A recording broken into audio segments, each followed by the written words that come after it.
नमस्कार दोस्तों, आप सभी का स्वागत है हमारे YouTube channel BCS basic physics में। आज के इस वीडियो में हम कक्षा 12 जो एनसीईआरटी की पाठ्य पुस्तक है उसके थर्ड चैप्टर का अंतिम टॉपिक लेकर चल रहे हैं। आज का जो हमारा टॉपिक है वो है विभवमापी। इस वीडियो में आप देखेंगे कि विभवमापी क्या होता है और ये वोल्ट मीटर से श्रेष्ठ क्यों होता है। इसके साथ में हम यहाँ पर देखेंगे विभवमापी की बनावट और सिद्धांत। क्लियर। अब देखिए दोस्तों, इस वीडियो में हम विभवमापी की जो मूलभूत बातें हैं, सिद्धांत है, वो पढ़ लेंगे और इसके साथ में हम दो वीडियो इनके अनुप्रयोग के भी बनाने वाले हैं। तो ये वीडियो इस चैप्टर का अंतिम वीडियो नहीं है, ये अंतिम टॉपिक है विभवमापी और इस विभवमापी के हमने 3 वीडियो बनाए हैं और इस वीडियो में आप देखेंगे विभवमापी की बेसिक बातें, मूलभूत बातें कौन कौन सी होगी। क्लियर।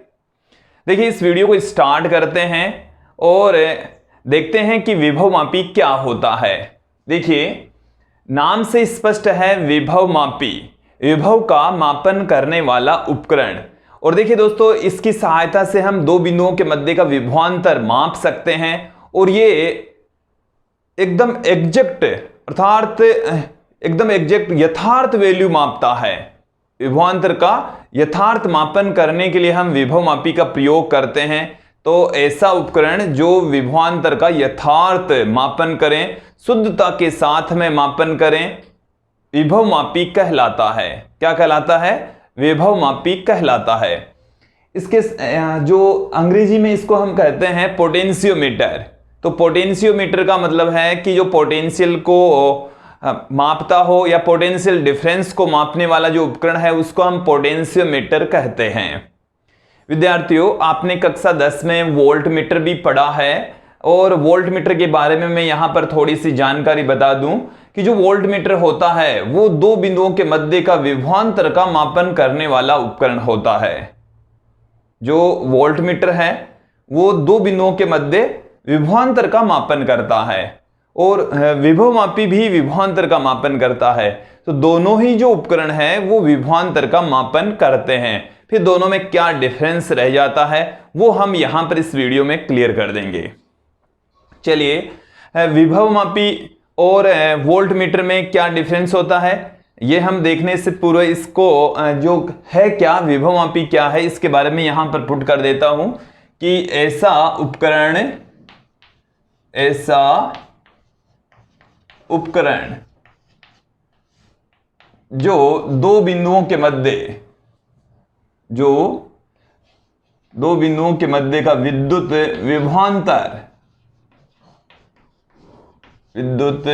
विभवांतर का यथार्थता के साथ में मापन करे। यथार्थता का मतलब है शुद्धता के साथ में, यथार्थता के साथ मापन करें,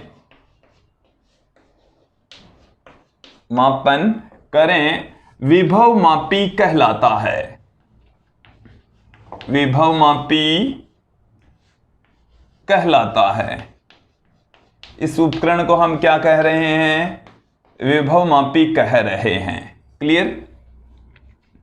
अब हम यहां पर चर्चा करते हैं कि जो वोल्ट मीटर होता है वो भी विभव का ही मापन करता है, विभवांतर की वैल्यू हमें बताता है। फिर इन दोनों में डिफरेंस क्या रह गया है मैं यहां पर उसको भी पुट कर देता हूं कि वोल्ट मीटर और इसमें क्या डिफरेंस होता है। तो वोल्ट मीटर के बारे में भी यहां पर बताएंगे हम आपको कि विभवमापी वोल्ट मीटर से श्रेष्ठ होता है। विभवमापी वोल्ट मीटर से श्रेष्ठ होता है, श्रेष्ठ होता है। ठीक है, श्रेष्ठ होता है। और क्यों होता है इसका आंसर हम यहां पर अब आपको बताएंगे कि विभवमापी वोल्ट मीटर से श्रेष्ठ होता है क्यों। अब देखिए, वोल्ट मीटर का काम क्या होता है विद्यार्थियों? विभवांतर का मापन करना। और ये जिन दो बिंदुओं के मध्य विभवांतर का मापन करना होता है उनके समांतर क्रम में इसको संयोजित किया जाता है। वोल्ट मीटर को सदैव जिन दो बिंदुओं के मध्य विभवांतर ज्ञात करना होता है उनके समांतर क्रम में संयोजित किया जाता है। तो देखिए यहां पर जैसे हमारे पास में ये कोई रेजिस्टेंस है जिसके दो सिरे ए और बी है, ए और बी, यहां पर ये कोई दो बिंदु हैं और इन दोनों बिंदुओं के मध्य हमें विभवांतर का मापन करना है। इधर से इसमें धारा आ रही है आई, तो देखिए इस बिंदु और इस बिंदु के मध्य का जो विभवांतर है ओम के नियम से हम जानते हैं V बराबर होगा I इंटू में R, V बराबर I इंटू में R होगा। ये हम जानते हैं, ओम के नियम से हम पढ़ चुके हैं कि जब किसी प्रतिरोध में से धारा बह रही है तो उसके सिरों का विभवांतर उसमें से बहने वाली धारा के समानुपाती होता है और वहां से प्रोपोर्शन का साइन हटाएंगे तो प्रतिरोध आ जाएगा। तो इस प्रतिरोध के सिरों पर मतलब बिंदु A और B के मध्य का जो विभवांतर है वो क्या आएगा, V बराबर I इंटू R के इक्वल आएगा। क्लियर। अब देखिए यदि हम, ये तो मैंने इसका मान बता दिया, आंकिक मान हमने बता दिया। अब इसका यदि हम किसी उपकरण की सहायता से मापन करें तो हम वोल्ट मीटर का प्रयोग करते हैं, विभव मापी का प्रयोग करते हैं। पहले हम आपको बताते हैं कि वोल्ट मीटर इसका मान कैसे मापेगा। तो देखिए ये हमारे पास में रेजिस्टेंस कैपिटल R है और ये है बिंदु A और B, ये बिंदु A है और ये बिंदु B है। यहां से धारा आ रही है कैपिटल I, इधर से कितनी धारा आ रही है, कैपिटल I धारा आ रही है। अब हम क्या करेंगे कि वोल्ट मीटर को हम यहां पर संयोजित कर देंगे। तो वोल्ट मीटर का जब संयोजन किया जाता है तो ध्यानपूर्वक मेरी बात को सुन लीजिए, वोल्ट मीटर सदैव समांतर क्रम में संयोजित होता है और एमीटर जो धारा का मापन करता है वो सदैव श्रेणी क्रम में संयोजित होता है। तो यहां पर हम विभवांतर का मापन कर रहे हैं, वोल्ट मीटर को संयोजित कर रहे हैं, तो ये सदैव प्रतिरोध के समांतर क्रम में संयोजित होगा। दिमाग में फिट बिठा लीजिए, वोल्ट मीटर सदैव समांतर क्रम में और एमीटर सदैव श्रेणी क्रम में संयोजित होता है। तो यहां पर इसके समांतर क्रम में हम क्या लगा देंगे, ये हमने लगा दिया है एक वोल्ट मीटर, हमने क्या लगा दिया यहां पर, वोल्ट मीटर। क्लियर। अब देखो वोल्ट मीटर दिखने में किस प्रकार का होता है वो थोड़ा सा देख लीजिए। जैसा मैंने आप लोगों को धारा मापी के बारे में समझाया ठीक उसी प्रकार से ही दिखने में ये छोटा सा बॉक्स है और उस बॉक्स के अंदर एक घड़ी नुमा संरचना होती है इस तरीके की। यहां पर इसमें दो टर्मिनल, चाहे दो टर्मिनल यहां पर हो सकते हैं या यहां पर हो सकते हैं। और इसमें देखिए विद्यार्थियों एक संकेतक होता है, एक संकेतक सुई, क्या होती है, सुई। और इसमें यहां पर लिखा होता है 0, 1 volt, 2 volt, 1 volt, 2 volt, 3 volt, 4 volt, 5 volt, volt इस तरीके से लिखे होंगे। इसमें 0 और फिर उसके आगे वोल्टेज लिखे होते हैं। क्लियर। और बीच भी इन वोल्टेज को भी अति सूक्ष्म भागों में और बांटा हुआ हो सकता है। क्लियर। अब देखिए जैसे ये हमारे पास में रेजिस्टेंस है, ये हमारे पास में क्या है, रेजिस्टेंस कैपिटल R, ये बिंदु A, ये बिंदु B। तो इसके यहां से हम यहां इसको जोड़ दिया, इसको यहां से जोड़ दिया, तो इस रेजिस्टेंस के ये समांतर क्रम में हो गया। कौन से क्रम में हो गया, समांतर क्रम में हो गया। इसमें भी दो टर्मिनल होते हैं, एक टर्मिनल पॉजिटिव होता है, एक टर्मिनल नेगेटिव होता है। तो बैटरी के पॉजिटिव टर्मिनल से वोल्ट मीटर का पॉजिटिव टर्मिनल जुड़ना चाहिए और नेगेटिव टर्मिनल से नेगेटिव टर्मिनल जुड़ना चाहिए। क्लियर। अब ये जो जैसे ही इसको इसके समांतर क्रम में संयोजित करेंगे तो ये काम करना प्रारंभ कर देगा, ये काम करना प्रारंभ कर देगा। कैसे काम करता है वो देखिए, दिखने में वोल्ट मीटर इस प्रकार का होगा, इसमें इस तरीके से पाठ्यांक लिखे होते हैं और जैसे ही इसमें से धारा फ्लो होती है, वोल्ट मीटर में से धारा प्रवाहित होती है, तो इस संकेतक में विक्षेप आने लगता है और ये एग्जैक्ट मतलब वोल्ट विभवांतर का मापन कर लेता है। एग्जैक्ट तो नहीं कर पाता, यदि एग्जैक्ट यही कर लेता तो विभव मापी की आवश्यकता ही नहीं पड़ती। देखिए ये विभवांतर का लगभग मान बता ही देता है, थोड़ा सुविधाजनक भी होता है, छोटा भी होता है और इसकी रीडिंग लेना भी थोड़ा सा आसान काम है, इसमें ज्यादा अनुभव की आवश्यकता नहीं होती। तो देखिए दिखने में इस प्रकार की घड़ी नुमा संरचना होती है और आपने अपने घरों में या जो ट्यूबवेल या कुआं होता है वहां पर जो लाइट का कनेक्शन होता है तो वहां पर भी वोल्ट मीटर लगा होता है, एमीटर भी वहां पर लगा होता है, अवश्य देखा होगा। देखा है कि नहीं देखा विद्यार्थियों, जो कुआं या ट्यूबवेल होता है वहां पर आपने देखा होगा कि जो एक वोल्ट मीटर लगा होता है, उसमें संकेतक घूमता है जब धारा का प्रवाह होता है, देखा होगा आपने। तो वही है ये वोल्ट मीटर, और इस वोल्ट मीटर को इतना बड़ा हम न बनाकर इस तरीके से पुट करेंगे, ये वोल्ट मीटर है।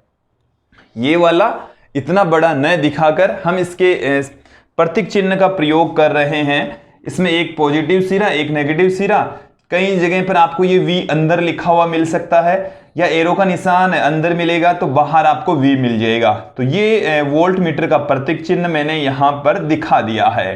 क्लियर। अब देखिए ये डायग्राम और ये डायग्राम सेम ही है, दोनों डायग्राम क्या है, सेम, दोनों में कोई डिफरेंस नहीं है। इधर से धारा आ रही है I, इधर से धारा कितनी आ रही है ये मैंने यहां पर बताया कि यहां से धारा आ रही है I। अब ये जो धारा I है यहां पर आते इसके दो टुकड़े हो गए, इसके पास में दो ऑप्शन है, ये यहां से बहेगी और यहां से बहेगी। देखो यदि यहां से धारा नहीं जाती है तो ये काम ही नहीं करेगा, ये तो जब धारा प्रवाहित होगी तभी इसमें विक्षेप आएगा, अन्यथा नहीं आएगा। जब इसमें से करंट का फ्लो होगा तो ही इसमें विक्षेप आएगा, अन्यथा इसमें विक्षेप ही नहीं आएगा।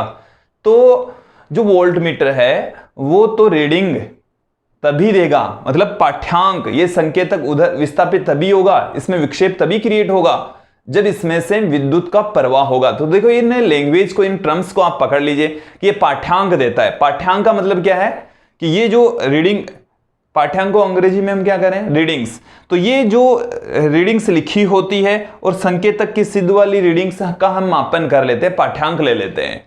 तो धारा प्रवाहित होगी तो ही ये पाठ्यांक देगा, अर्थात इस संकेतक में विक्षेप आएगा, इस सुई में विक्षेप आएगा। क्लियर। यहां से I धारा बह रही है, यहां पर आते इसके पास में दो ऑप्शन हो गए, ये प्रतिरोध में से बहे और थोड़ी सी इसमें से तो बहनी पड़ेगी, अन्यथा ये काम ही नहीं करेगा। और जैसे हम यहां पर कंसीडर कर लेते हैं कि हमारे पास में यहां से I डैश धारा गुजर रही है, कितनी धारा इसमें से चली गई, हालांकि थोड़ी है बट है तो सही। तो यहां से थोड़ी सी धारा I डैश इधर गुजर जाती है, तो अब इधर कितनी रह गई, अब यहां पर इसमें से बहने वाली जो धारा है वो रह गई है हमारे पास में I minus I dash, I minus I dash. क्यों, क्योंकि I डैश इधर चली गई, I यहां से है, इसके ऊपर आप किरचॉफ का पहला नियम लगा दीजिए, तो जितनी धारा आ रही है उतनी धारा जाएगी। तो I तो इन दोनों का योग, इसका I माइनस I डैश और I डैश, इन दोनों का योग I के बराबर होगा। क्लियर। या आप ऐसे समझ लीजिए, ज्यादा गणित मत लगाइए, इसको ऐसे समझो, I इधर आई, I डैश इधर चलेगी तो इधर कितनी बचेगी, I माइनस I डैश ही तो बचेगी विद्यार्थियों। क्लियर, आ गया ना समझ में। किरचॉफ का नियम से भी निकाल सकते हैं, हम ऐसे ही निकाल देंगे। अब देखिए I डैश जब यहां से प्रवाहित होती है तो ये रीडिंग देगा, मतलब पाठ्यांक देगा, इसमें संकेतक घूमेगा, विक्षेपित होगा। तो ये जो पाठ्यांक देता है वो इस बिंदु A और B के मध्य का विभवांतर बताएगा, और जो कि क्या होगा, V डैश। अब इस V डैश की वैल्यू क्या होगी, V डैश की वैल्यू वही होगी जो A और B के बीच में अब विभवांतर बचा है। अब विभवांतर क्या बचा है, इस A और B के मध्य का विभवांतर V डैश है, जो कि I। अब धारा कितनी बह रही है, इसमें से प्रतिरोध में से धारा बह रही है I माइनस I डैश, और रेजिस्टेंस तो वही है, रेजिस्टेंस तो क्या है, वही। तो अब देखो एक्चुअल में जो धारा पहले बह रही थी I, तब तो जो रेजिस्टेंस था वो ये था, रेजिस्टेंस ये था, ये एग्जैक्ट वैल्यू है जो इसका आंकिक मान है V बराबर IR। क्लियर। बट यहां पर क्या हो रहा है कि इसमें से I धारा अब नहीं जा रही, अब I माइनस I डैश ही जा रही है, तो जो विभवांतर है V डैश बराबर I minus I dash into R रह जाएगा, I minus I dash into में R रह गया। तो ये धारा में से कुछ घट गया तो ये विभवांतर का जो मान रियल में मान होता है उसमें से थोड़ा सा कम मान बताएगी, क्योंकि धारा ही उसमें से थोड़ी सी कम हो जाती है, इसलिए विभवांतर भी थोड़ा सा कम हो जाता है। क्लियर। तो जो वोल्ट मीटर होता है वो दो बिंदुओं के मध्य का विभवांतर का मापन करता है, बट वो जो विभवांतर होता है वो एग्जैक्ट नहीं होता, यथार्थ विभवांतर नहीं होता। तो जो रीडिंग होती है, जो पाठ्यांक वोल्ट मीटर देता है, वो वास्तविक पाठ्यांक से थोड़ा सा कम होता है, थोड़ा सा कम होता है, क्योंकि इसमें से क्या घट गया, देखो इसको इससे गुणा करेंगे तो i into R minus I डेस इंटू आर, तो ये घट गया, ये तो वास्तविक मान है और इसमें से ये इतना कम हो गया, इसमें से ये इतना कम हो गया। तो ये तो क्लियर हो गया कि जो वोल्ट मीटर होता है वो विभवांतर का यथार्थ रूप से मापन नहीं करता, यथार्थ रूप से मापन नहीं करता। क्लियर। अब हम बात करते हैं, ये तो यथार्थ रूप से मापन नहीं करता, और जब ये रीडिंग देता है तो धारा का एक भाग अपने में ग्रहण कर लेता है, अपने में क्या कर लेगा, ग्रहण कर लेगा। अब देखिए विद्यार्थियों कि इसमें से धारा आई गई, आई माइनस आई डैश जाएगी, जब इसमें से कितनी धारा बह जाएगी, आई डैश बह जाएगी, और ये जब विभवांतर का मापन करेगा तो उसको हम वी डैश से कह रहे हैं, जो कि आई माइनस आई डैश इंटू में आर के इक्वल होगी, आई माइनस आई डैश इंटू में आर के इक्वल होगी। ये थोड़ा सा कम विद्युत विभवांतर का मापन करता है। अब मैं यहां पर आपको बताऊंगा कि जो विभव मापी है वो कैसे काम करता है। देखिए विद्यार्थियों, विभव मापी एक ऐसा उपकरण होता है जो पाठ्यांक देते समय धारा को ग्रहण नहीं करता और शून्य विक्षेप की स्थिति में काम करता है। कि धारा मापी में शून्य विक्षेप होता है, और शून्य विक्षेप का मतलब है उसमें से विद्युत का प्रवाह नहीं हो रहा, तो शून्य विक्षेप की स्थिति में ये विभवांतर का मापन करता है। इसलिए विभव मापी वोल्ट मीटर से श्रेष्ठ होता है। देखिए जो विभव मापी है उसका सिद्धांत भी यही है कि जब ये पाठ्यांक देता है तो धारा का अंश ग्रहण नहीं करता, धारा का अंश ग्रहण नहीं करता, और वोल्ट मीटर पाठ्यांक देते समय धारा का अंश ग्रहण कर लेता है, इसलिए वो यथार्थता के साथ में विभवांतर का मापन नहीं करता है। देखिए समझेंगे आप लोग कि विभव मापी पाठ्यांक देते समय शून्य विक्षेप पर होता है, अर्थात धारा का अंश ग्रहण नहीं करता, जबकि वोल्ट मीटर पाठ्यांक देते समय धारा का कुछ अंश ग्रहण कर लेता है। इसलिए दो बिंदुओं के मध्य का विभवांतर यथार्थता के साथ में मापन नहीं कर पाता। मैं यहां पर इस लैंग्वेज को पुट कर देता हूं कि वोल्ट मीटर पाठ्यांक देते समय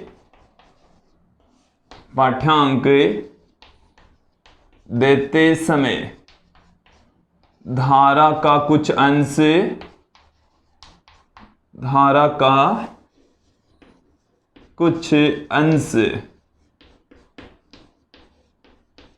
ग्रहण कर लेता है, धारा का कुछ अंश ग्रहण कर लेता है। तो ये प्रतिरोध के सिरों का यथार्थ विभवांतर नहीं माप पाता, इसलिए प्रतिरोध से प्रवाहित धारा थोड़ी कम हो जाती है, जिससे ये विभवांतर का यथार्थ मापन नहीं कर पाता, विभवांतर का यथार्थ मापन नहीं कर पाता, यथार्थ मापन नहीं कर पाता है,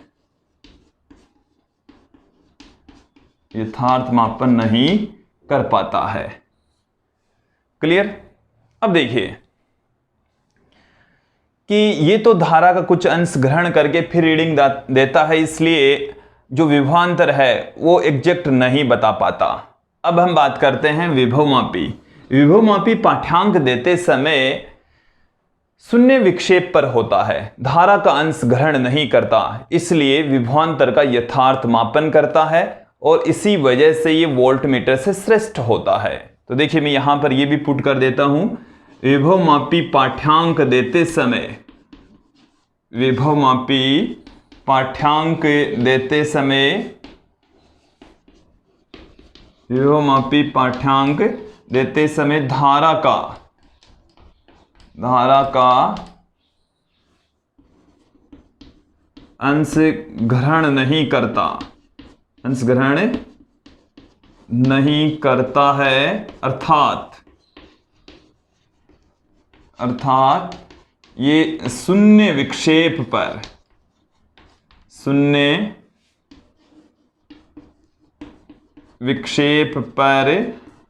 कार्य करता है। शून्य विक्षेप पर कार्य करने का मतलब है कि जब ये पाठ्यांक दे रहा होता है तो उस स्थिति में इसमें से धारा का प्रवाह नहीं होता है, तो विक्षेप पर कार्य, शून्य विक्षेप पर कार्य करता है तथा विभवांतर का यथार्थ मापन करता है, विभवांतर का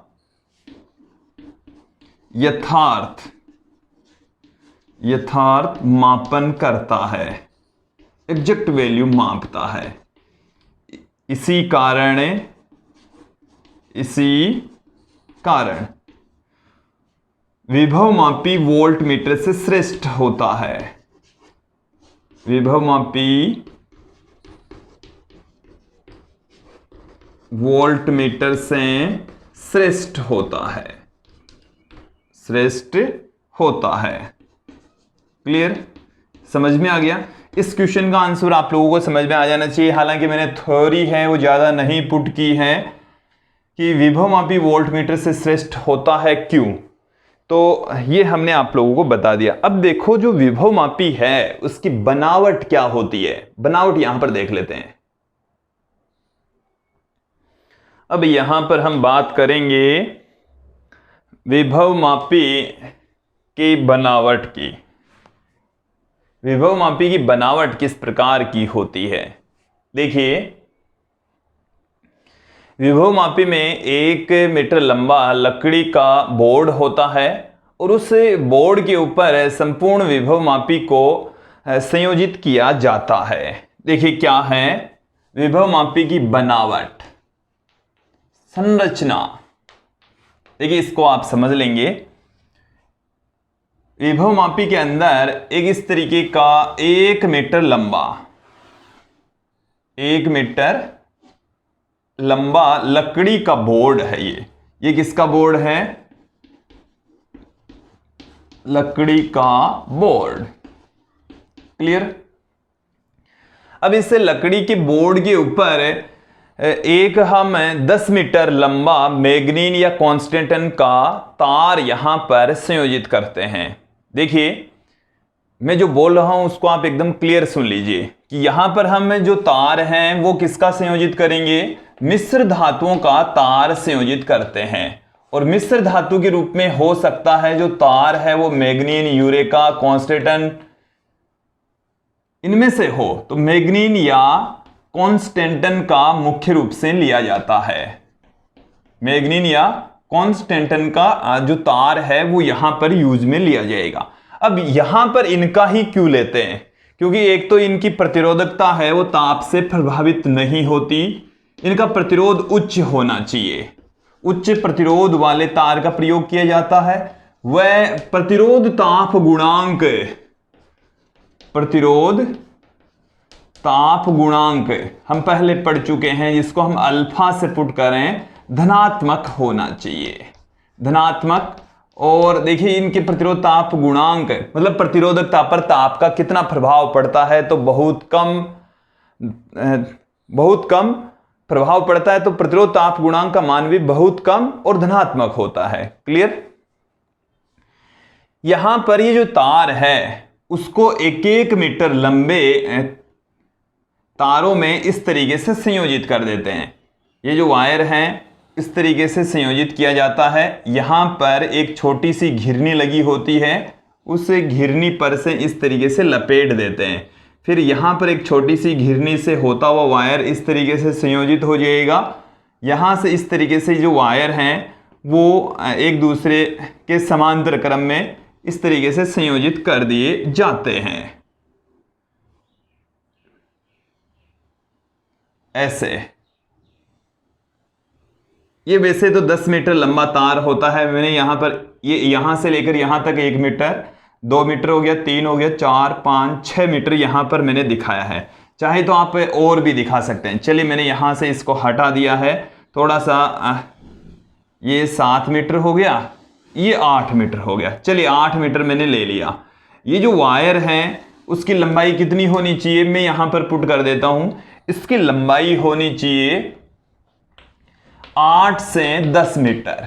देखो इतनी लंबाई लेने के 8 से 12 मीटर के बीच में हो सकती है, और हमने आपको बताया कि 10 मीटर होनी चाहिए। 10 मीटर क्यों बताया, क्योंकि हमारी जो लैब है उसमें ये 10 मीटर लंबाई वाला जो विभवमापी है वो होता है। देखिए ये जो विभवमापी है वो आपके प्रयोगों में भी आएगा, प्रैक्टिकल में भी आएगा, और प्रैक्टिकल में जो आप विभवमापी का प्रयोग करेंगे उसमें मैग्नीन या कॉन्स्टेंटन का तार लगा होगा जिसकी लंबाई 10 मीटर होगी। उसकी लंबाई कितनी होगी, 10 मीटर। हालांकि लंबाई कितनी ले सकते हैं, 8 से 12 मीटर। देखो 12 मीटर से लंबा ज्यादा लेंगे तो वो बहुत बड़ा हो जाएगा, और 8 मीटर से जब छोटा लेंगे तो उसमें हम एक टर्म पढ़ेंगे यहां पर, विभव प्रवणता, जो मान है वो एग्जैक्ट नहीं आ पाएगा। इसलिए हम 10 मीटर, इसका एवरेज 10 मीटर लेकर चलते हैं। 10 मीटर लंबे मैग्नीन या कॉन्स्टेंटन के तार का प्रयोग किया जाता है ताकि कैलकुलेशन में भी आसानी रहे। देखो एक तो 10 मीटर है तो उसमें लंबाई में 10 मीटर का भाग लगाएंगे तो वो थोड़ा सा इजी रहेगा। 8 का, 9 का, 11 का, 12 का लगाना थोड़ा सा जटिल हो जाता है, बट 10 का तो आसान काम रहेगा। अभी हम आपको समझा देंगे। तो ये इस तरीके से एक लकड़ी का बोर्ड है, और इस लकड़ी के बोर्ड पर इस तरीके से 8 से 12 मीटर लंबा तार लिपटा होता है एक दूसरे के समांतर क्रम में। ये यहां पर छोटी छोटी घिरनियां लगी होती है, या यहां पर तांबे की पत्तियों से भी इसको एक जगह पर फिक्स कर देते हैं। तो मैंने यहां पर छोटी घिरनी दिखाई है, तो कहीं आप विभवमापी देखेंगे तो उस पर ये यहां पर छोटी घिरनियां मिलेगी, और एक दूसरे के ऊपर से इस तरीके से वायर्स लिपटे होते हैं, और कई जगह पर यहां पर तांबे की पत्ती भी मिल सकती है जिससे इनको फिक्स कर दिया जाता है, ना आगे पीछे हिलने वाले जैसी स्थिति में नहीं होता। अब इन तारों के समांतर क्रम में यहां पर एक स्केल लगी होती है। यहां पर क्या लगी होगी, एक पाठ्यांक के लिए एक स्केल लगी होगी। इस स्केल की लंबाई है 1 मीटर, क्योंकि पूरा बोर्ड 1 मीटर है। प्रत्येक वायर की जो लंबाई है वो 1 मीटर है। यहां पर इस पर पाठ्यांक लिखे होंगे, इस तरीके से इसके ऊपर पाठ्यांक लिखे होते हैं। देखिए यदि आप यहां पर देखेंगे तो इस पर पाठ्यांक सेंटीमीटर में लिखे होते हैं। तो 0 से लेकर यहां पर 1 मीटर तक पाठ्यांक लिखे होंगे, मतलब ये खाने बने होंगे।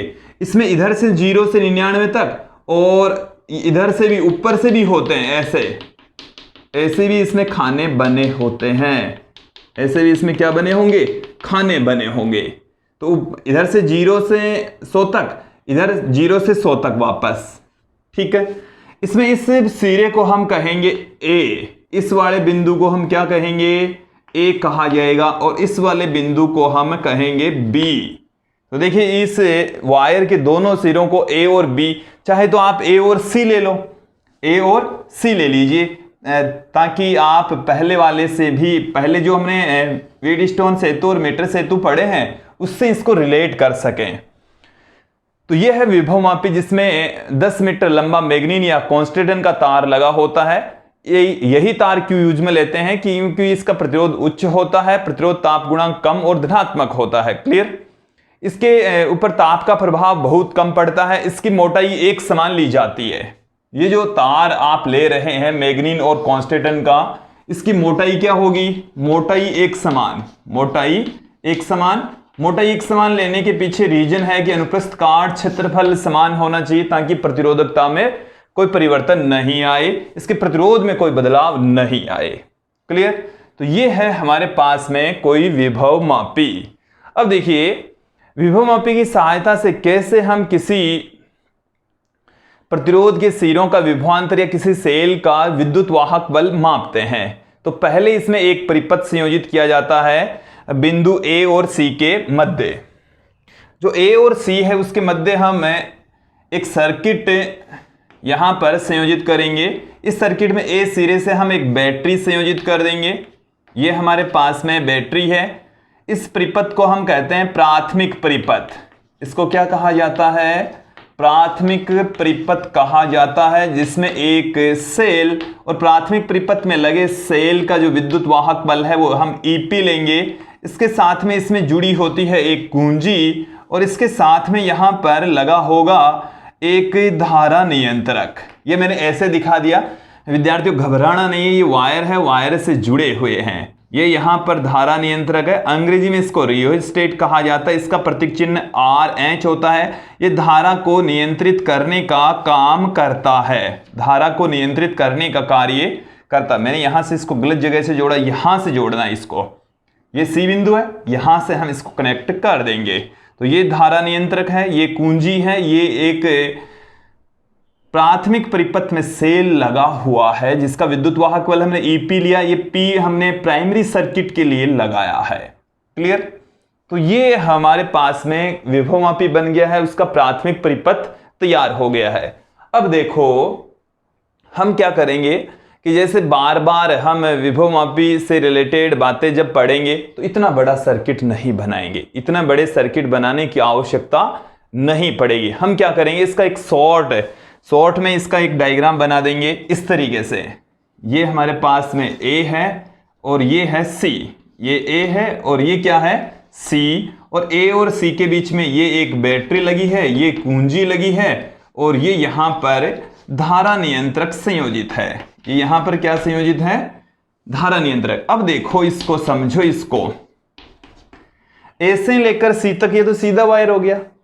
ये विद्यार्थियों एक्चुअल में A से लेकर C तक वायर है, इसके समांतर क्रम में स्केल लगी हुई है और ये 10 मीटर लंबाई है। अब भाई 10 मीटर लंबी स्केल थोड़ी है, ये 1 मीटर लंबी स्केल ही है और ये जो वायर है वो इस तरीके से लिपटा हुआ है, मतलब एक दूसरे के समांतर क्रम में 1-1 मीटर लंबे टुकड़ों में बटा हुआ है। क्लियर?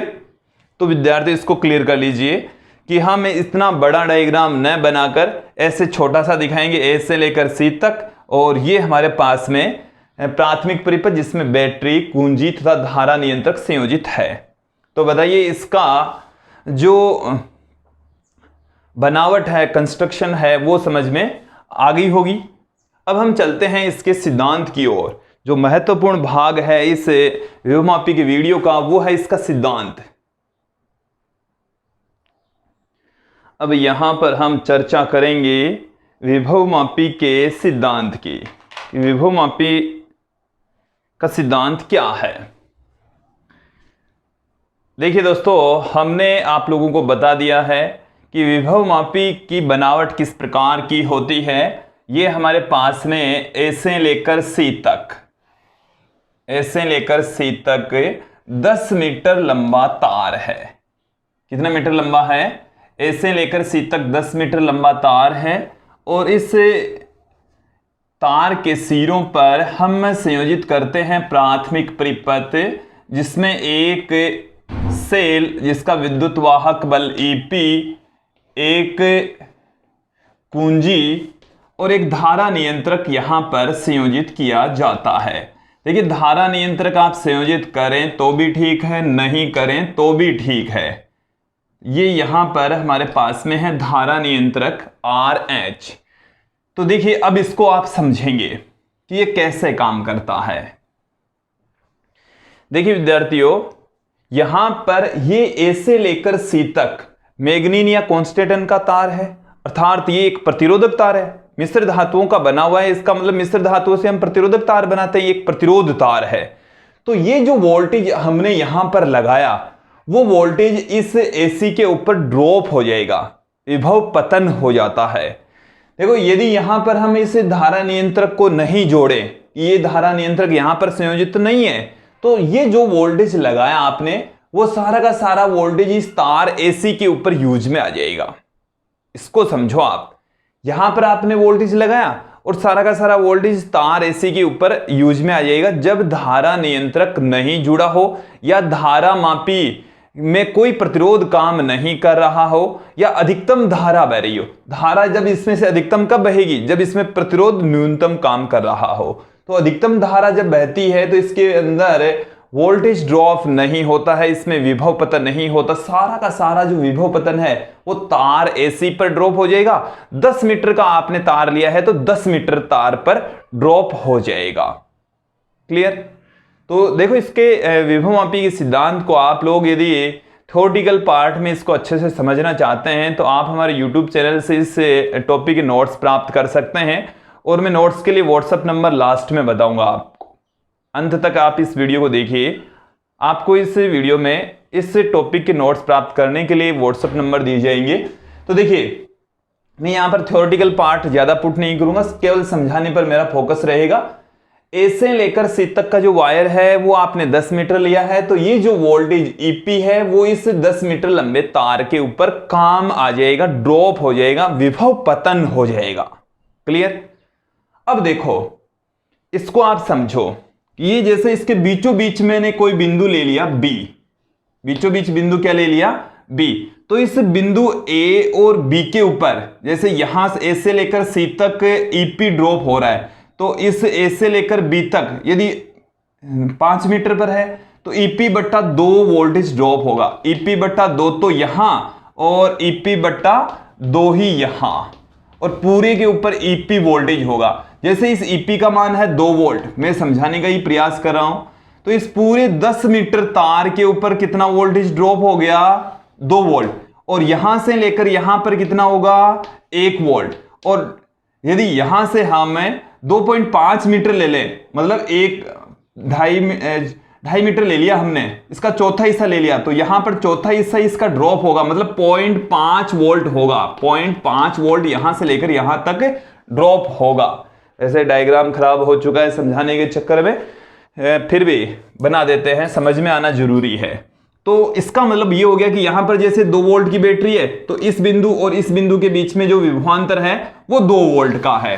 देखो फोकस रखेंगे आप इस बोर्ड के ऊपर, मैं जो बता रहा हूं उसके ऊपर आप फोकस रखिए, ये समझ में आना जरूरी है।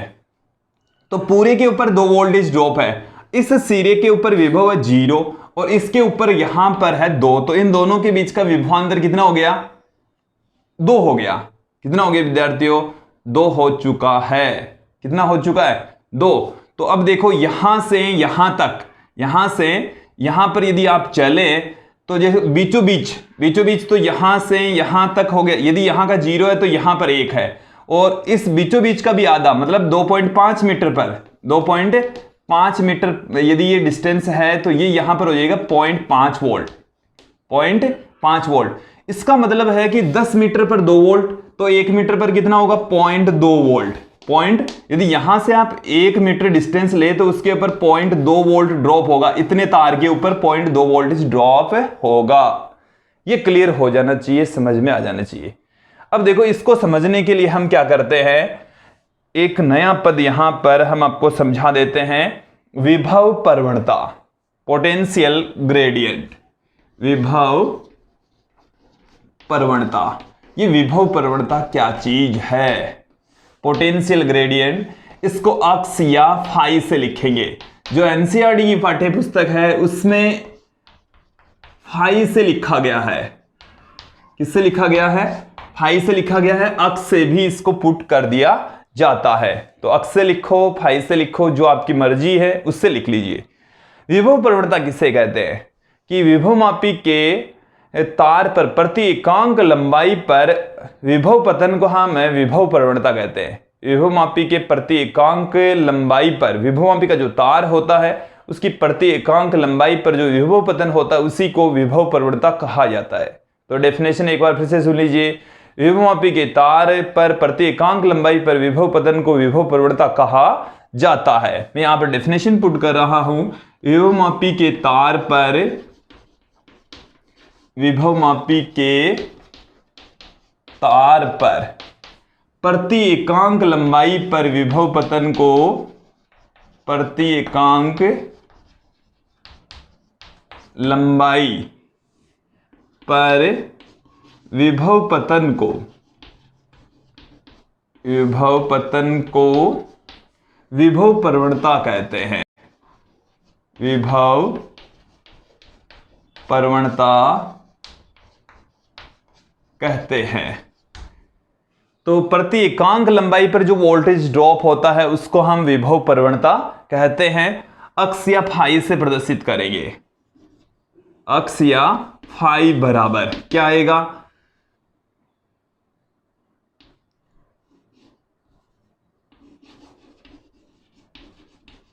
विभवमापी पर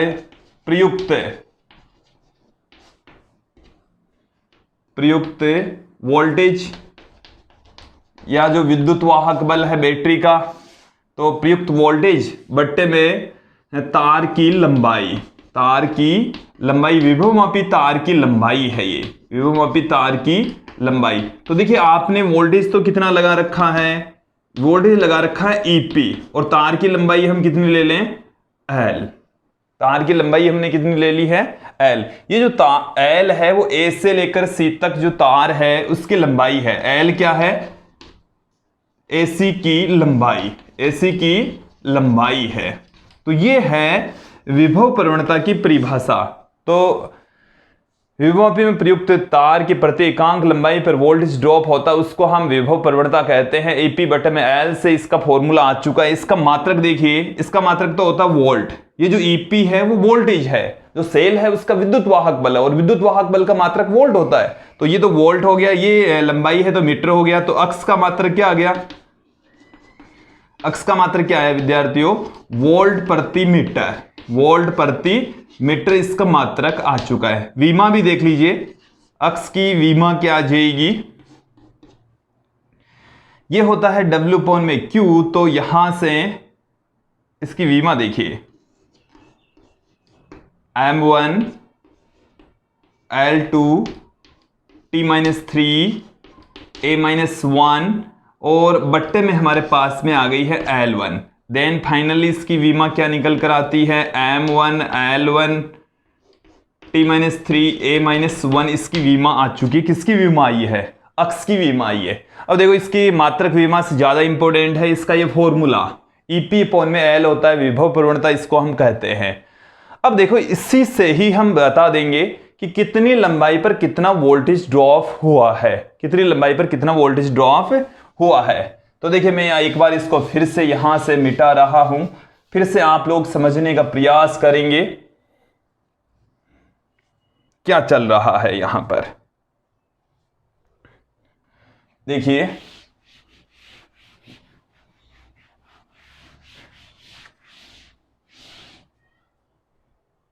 देखो तो ये हमारे पास में है तार AC जिसकी लंबाई कैपिटल L हमने ले ली है।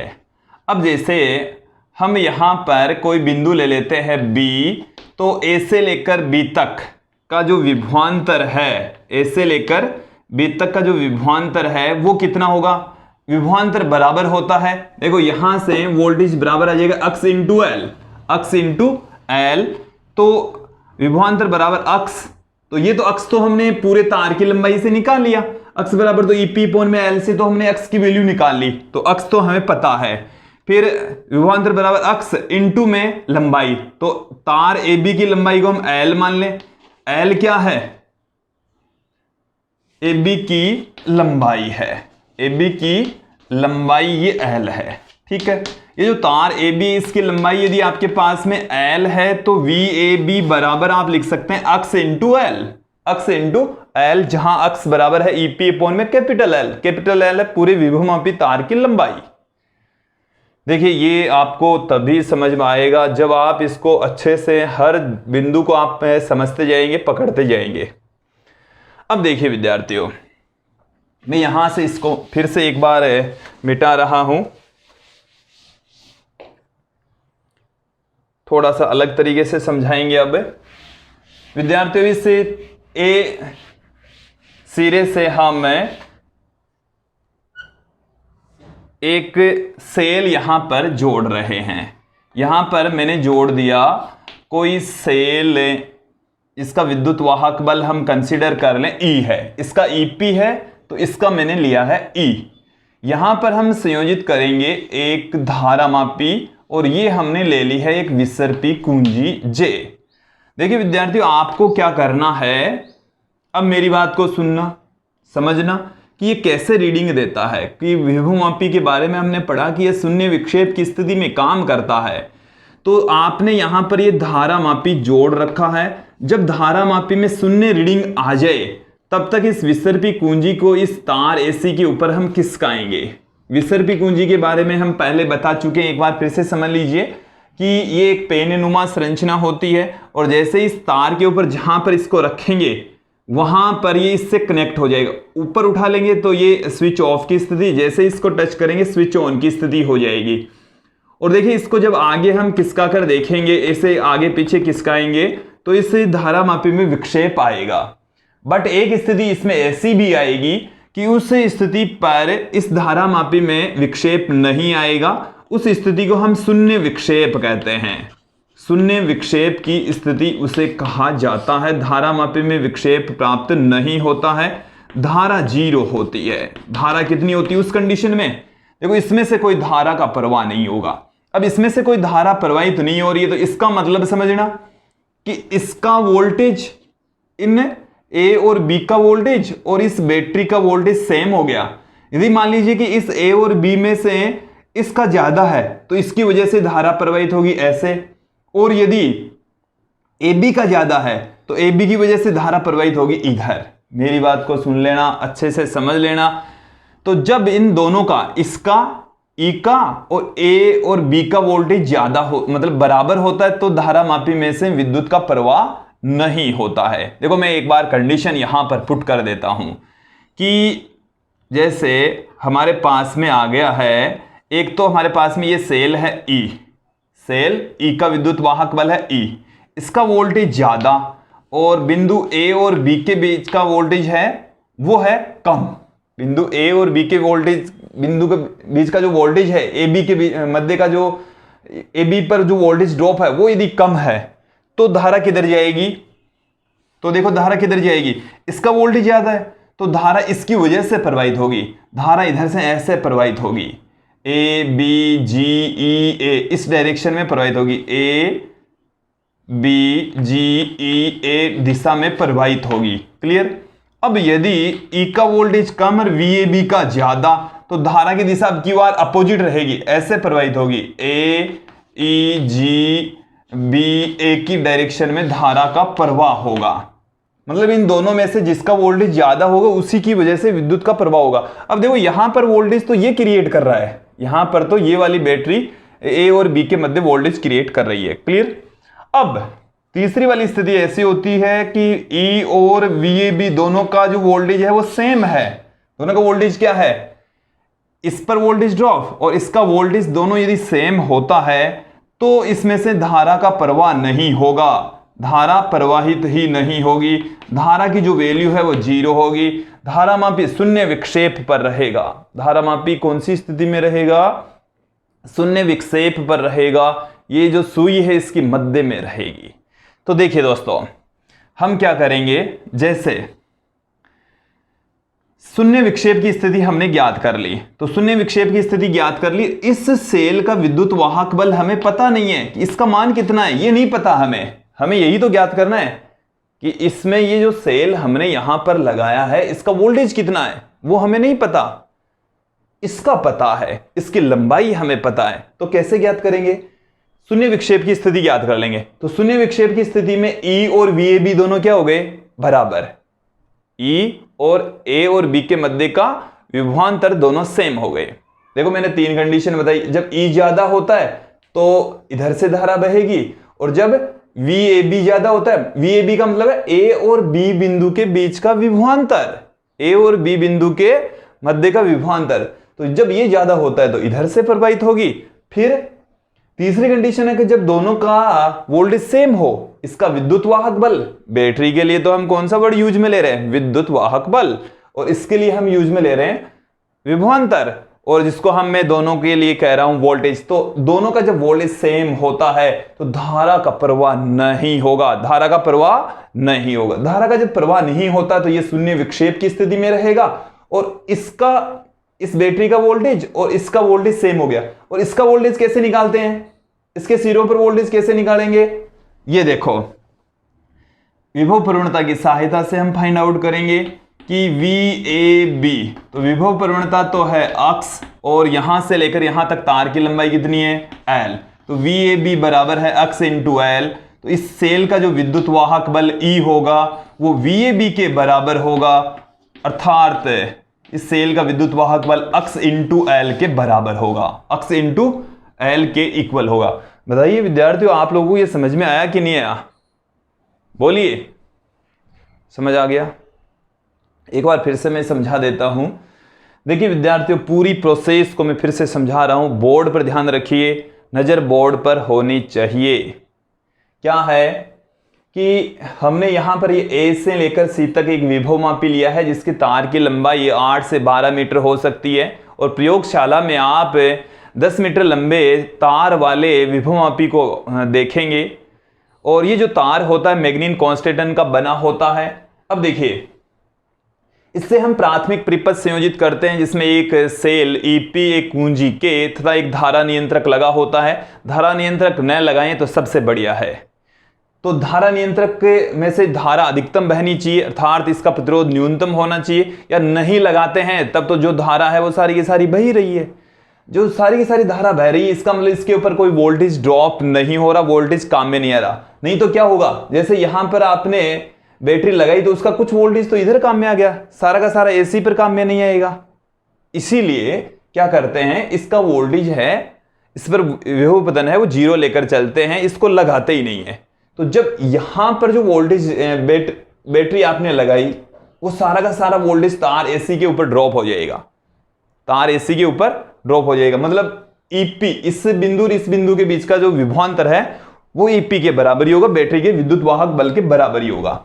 अब देखिए, किसी अन्य सेल के अज्ञात विद्युत वाहक बल वाले सेल का विद्युत वाहक बल ज्ञात करने के लिए हम एक नई टर्म यहां पर परिभाषित कर रहे हैं, विभव प्रवणता।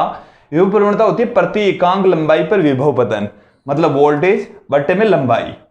तो यहां पर जो विभव मापी है उसमें प्रयुक्त जो वोल्टेज है वो तो है EP, और उस विभव मापी में प्रयुक्त तार है उसकी लंबाई है कैपिटल L, तो EP बट्टे में कैपिटल L आ गया, ये आ गई विभव प्रवणता।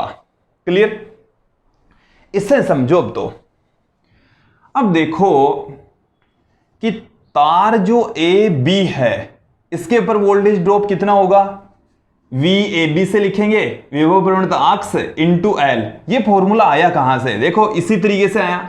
यदि आप यहां पर EP लेते हैं, EP कितनी लंबाई पर है, L लंबाई पर। VAB पर लंबाई कितनी है, L लंबाई। VAB पर यहां पर VAB ले लेंगे तब स्मॉल L आ जाएगा। यहां पर EP ले रहे हैं तो कैपिटल L, और कैपिटल L तो क्या है, पूरे विभव मापी में प्रयुक्त तार की लंबाई। तो ये आप लोगों के पास में फॉर्मूला आ गया, VAB बराबर अक्स इंटू L। VAB का मतलब है A और B के बिंदुओं के मध्य का विभवांतर जो कि अक्स इंटू L है। अक्स का मान है EP पॉन में है कैपिटल L, स्मॉल L है कि बिंदु A और B के मध्य की दूरी। क्लियर? अब देखो यहां पर मैं 3 स्थितियां लेकर चल रहा हूं। पहली जो स्थिति है कि E का मान ज्यादा हो, ये जो हमने यहां पर क्या किया है, ये तो है प्राथमिक परिपथ। कौन सा परिपथ है, प्राथमिक परिपथ। इसको हम कहते हैं द्वितीयक परिपथ। क्या कहा जाता है, द्वितीयक परिपथ कहा जाता है। क्लियर? तो द्वितीय परिपथ में प्रयुक्त जो सेल है उसका विद्युत वाहक बल A B के मध्य के विभवांतर से यदि अधिक होता है तब ये बैटरी का वोल्टेज ज्यादा प्रभावी होगा, इधर से धारा प्रवाहित होगी, धारा मापी में एक तरफ विक्षेप आएगा। क्लियर? दूसरी स्थिति ये हो सकती है कि सेल का विद्युत वाहक बल कम और A और B के मध्य का विभवांतर अधिक, तो यहां से अब की बार धारा इस तरीके से प्रवाहित होगी, और अब की बार जो धारा मापी में है विक्षेप है वो पहले से विपरीत दिशा में प्राप्त होगा। तीसरी जो कंडीशन है वो क्या है, देखिए कि E और VAB दोनों बराबर हो, मतलब A और B के मध्य का विभवांतर सेल के विद्युत वाहक बल के जब बराबर होता है तो धारा प्रवाहित ही नहीं होती, और जो धारा मापी है वो शून्य विक्षेप की स्थिति में रहेगा।